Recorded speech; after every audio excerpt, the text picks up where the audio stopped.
G'day and welcome to this video series chatting about evidence-based library and information practice. In the last couple of videos, I've introduced some recent research in the development of a capability maturity model with which library leaders could or may determine the extent to which their libraries are practicing in an evidence-based way. And so the three elements on which a library's maturity could be evaluated on includes process, engagement, and evidence. So in this video, I'm going to delve a little bit into the maturity model itself. One thing to note here is that the research data itself validated a capability maturity model as an appropriate framework to enable library leaders to evaluate evidence-based practice within their own libraries. Maturity seemed to appear on a spectrum, higher to lower.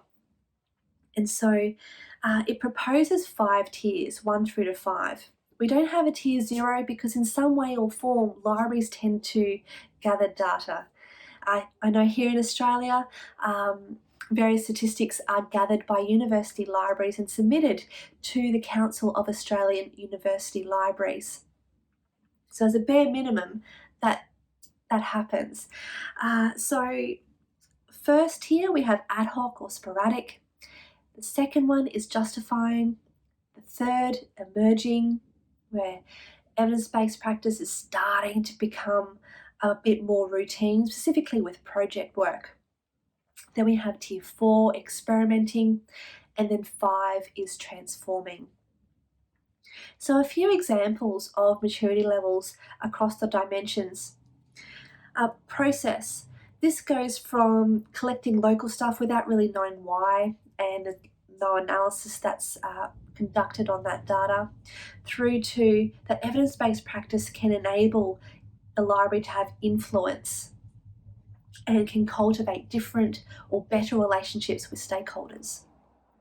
Then engagement went from decision-making being ad hoc and informal through to evidence-based practice is the way the library conducts itself. And then evidence, that maturity went from decisions being made either based on one type of evidence or even just on opinion, through to that evidence is more than data, that is information, and information that can be used to make informed decisions. So if you're keen for more, do check out the full publications. Take care. Cheers.